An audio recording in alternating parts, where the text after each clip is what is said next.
자유는 세상이 우리에게 주는 것이 아닙니다.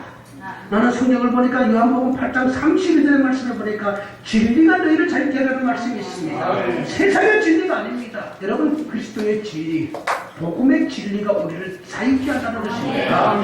이 땅에 온 탈북민들, 하나님 안에서 진리 안에서 진정한 자유를 여러분 맛봐야 됩니다. 하나님 안으로 우리가 와서 하나님 앞에 우리가 죄인임을 고백하고 여러분 하나님 안에서 진리의 말씀을 통해서 우리가 자유케 된다는 걸 깨달아야 됩니다. 우리나라에 지금 3만 명의 탈북민들이 와 있습니다. 그런데 보십시오. 예수를 믿는 사람과 믿지 않는 사람은 확연히 차이가 납니다. 확연히 차이가 납니다. 저는 그 현실을 너무너무 똑똑히 보고 있습니다. 여러분, 하나님 안으로 나오게 되면 하나님이 다 품어주시고 하나님이 우리를 살려주십니다.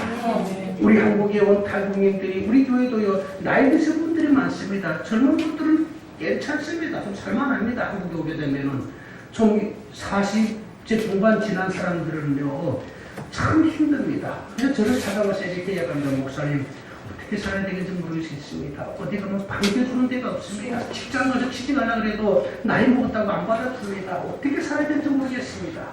아니, 어떻게 살지 모르겠다니요. 여러분, 직장, 세상은 우리를 향해서 문을 딱 닫고 있지만 교회는 어떻습니까? 교회는 문을 활짝 열어놓고 있습니다. 여러분, 교회는 나이를 따지지 않습니다. 우리 탈북민들 정말 하나님 안에 와서 여러분 하나님을 바라보면서 좌우나 우르르 치우치지 않고 믿음으로, 담대한 믿음으로 여러분 하나님 앞에 서게 되면은 하나님이 그를 보호해 주신다는 것입니다. 저도, 저 같은 사람도 여러분 철저한 신앙지혜로 처음신앙이 없었다면 이 대한민국에 와서 이렇게 믿기 참 힘들었을 것입니다. 지금 우리 교회 나오는 분들, 중국에서 신앙을 접하지 못한 분들, 우리 교회 나오는 분들 뭐라고 그러지 않습니까? 목사님, 우리가 알만치 다 알지 않습니까? 적당히 합시다. 적당히 합시다. 그러면서 뭐라고 그러지 않습니까? 목사님, 김일성한테 한번 속으면 되지. 또 하나님한테 또 속아야 되니까. 이건 우리 탈북자들의 심정입니다. 저는 그 심정을 너무너무 잘 이해를 합니다. 우리가 김일성한테 철저히 속았다는 것입니다. 그러니까 여기에 와가지고 야, 이 하나님한테 또 속아야 되나? 여러분, 지금 탈북자 선동하기 쉬운 것 같습니까? 너무너무 힘듭니다. 너무너무 힘듭니다. 북한 선교하는 목사님들이 이렇게 고백합니다. 아, 목사님, 나는 탈북민들이 왔을 때 그들에게 복음을 전가하게 되면 그들의 머릿속에 지배하고 있는 김일성 사상을 빼버리고 우리 하나님의 복음을 집어넣게 되면 그들이 우리보다 더 좋은 믿음을 가진 사람들이 될 줄 알았습니다. 그런데 그게 너무너무 힘들잖아요. 당연히 힘들죠. 여러분, 한번 세뇌화됐던 사람들입니다. 그 세뇌 속에서 철저하게 속았음을 경험했던 사람들입니다. 그러니까 우리 탈북민들은 얼마나 여러분 그들을 위해서 우리가 헌신해야 되고 얼마나 그들을 위해서 기도를 많이 해야 되겠습니까? 저 같은 사람도요, 저는요 이 사람으로 태어난 사람이 아닙니다. 정말 북한에서 살아온 그 삶 자체를 보면은 너무너무 제가 인간으로 살아온 것이 아니라 정말 제가 이게 살아온 삶인데 너무너무 내가 제 삶을 잘 알지 않습니까? 여러분, 북한에서 우리는요 맨날 사람 죽인 거는 배웠습니다. 죽이버리자, 때려부시자, 쳐부시자, 까부시자. 그러니까 그런 잔인한 경험을 해갔으니까 얼마나 우리들의 이 마음이 아프겠습니까?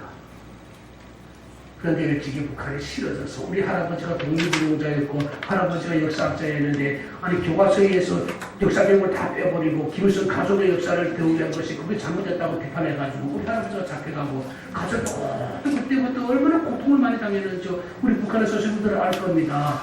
여러분, 반동가족으로 한번 하게 지키게 되면 북한에서 살기 힘들어.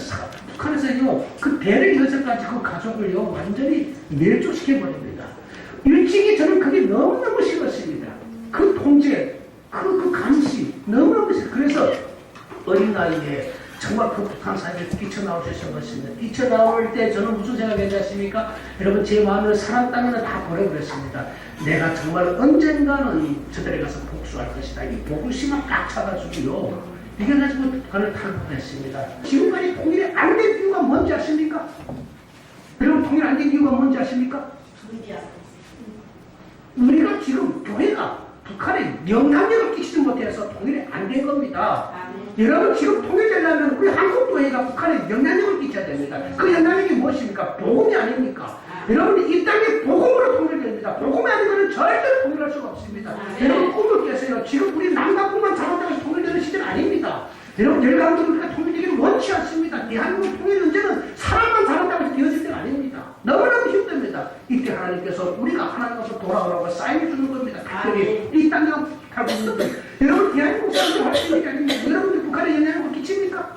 끼칠 수 있습니까? 없습니다. 그래서 우리나라 목사님들도 대입하고 가서 성경책 하나 못 두고 가면서 북한에 가가지고 가서 돈만 갖다 주고서는 올 수밖에 없는 거죠. 북한에 가가지고 모르니까. 그래서 하나님이 누굴 보내니까 우리 같은 탈북자들을 보내는 겁니다. 이 땅에 와서 한국교회에서 잘 준비되어가지고 탈북민들이 저 땅에 복음을 증거하라고. 여러분 복음이 들어가게 되면 북한에 복음이 들어가게 되면은 북한 사람들의 근본이 바뀝니다. 제일 중요한 게 북한 사람들의 근본이 바뀌어야 됩니다. 자 보십시오. 지금 하려고라도 북한에 들어가는데 복음이 왜 못 들어갑니까? 왜 못 들어갑니까? 우리가 죽기 살고로 복음을 지금 북한으로 지금 여러분 죽기를 각오하고 우리가 북한에다 복음을 증거하지 않기 때문에 못 들어가는 겁니다. 오늘 이 땅에 탈북민들을 잘 세워서 탈북민을 통해서 저 땅에 복음이 들어가야 됩니다. 복음이 들어가게 되면 북한 사람들이 하나님 안에서 근본이 바뀌게 됩니다. 여러분 세상에 어떤 교육도 세상에 어떤 진리도 저들의 근본을 바뀔 수가 없습니다. 복음 아니고서는. 우리나라에 들어온 탈북민들 보십시오. 저 같은 사람이 예수 믿고 근본이 바뀐 거 아닙니까? 여러분 어떤 사람이 저희 근본을 바뀌어놓을 수 있겠습니까? 어떤 교회라도 근본을 바뀔 수 있겠습니까? 그러나 이 하나님 예수 하나님의 말씀이 나의 근본을 바뀌게 되는 것입니다. 여러분 복음이 들어가게 되면 복음 안에서 깨어난 북한 동포들이 여러분 하나님 안에서 깨어나면 제일 먼저 무엇을 알까요? 나는 복음이 북한에 들어가게 되면 북한 사람들이 복음을 깨닫고 제일 먼저 여러분 자기들이 하나님이 제일 싫어하는 우상숭배했다는 것을 깨달을 것입니다. 북한의 지금 노동당 간부들이 이 기독교를 왜 두려워하는지 아십니까? 김정은부터 시작해서 이 기독교를 두려워하는 이유가 뭔지 아십니까?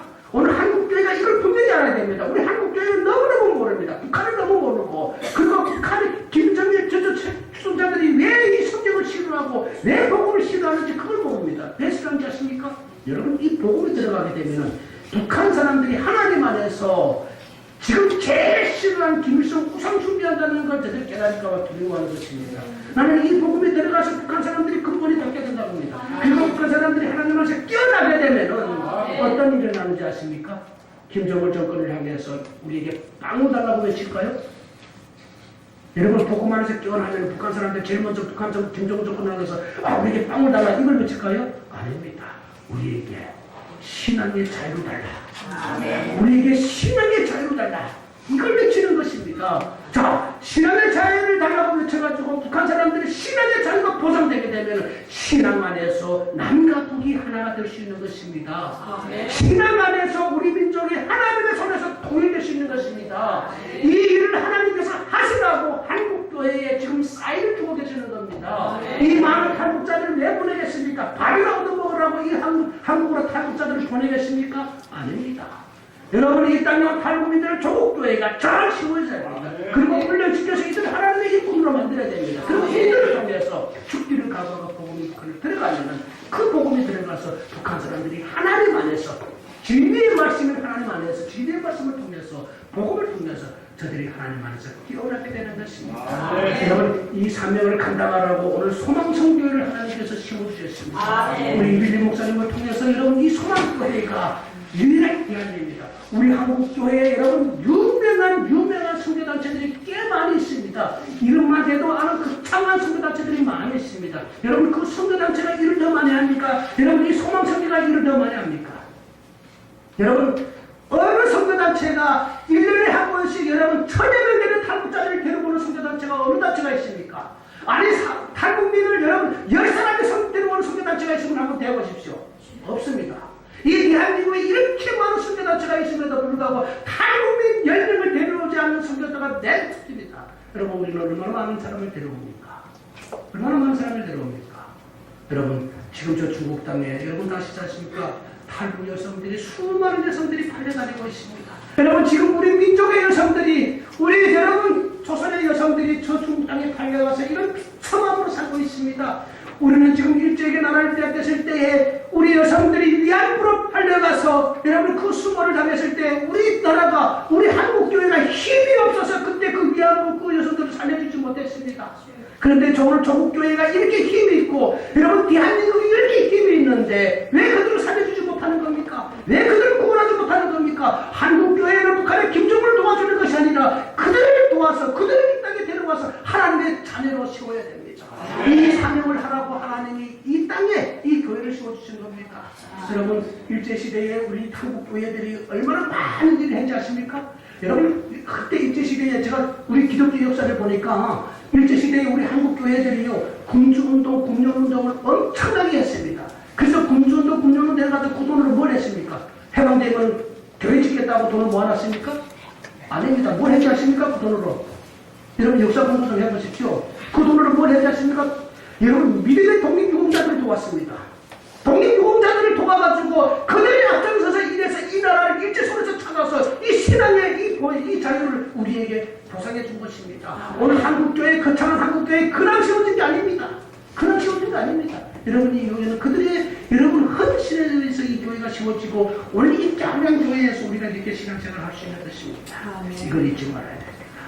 나는 오늘 여러분 이 소망성교회 성교 여러분이 이제 또 선교사로 파송될 분들도 있습니다만 여러분 이 사명감을 가지고 저 중국 땅에 가서 우리 동포들을 살리는 하나님의 정말 하나님의 복음을 증거하는 하나님의 사역자들이 되기를 바랍니다. 그 일을 통해서 우리 민족이 남과 북이 하나님 안에서 하나가 될 수 있는 그날이 반드시 올 줄로 믿습니다.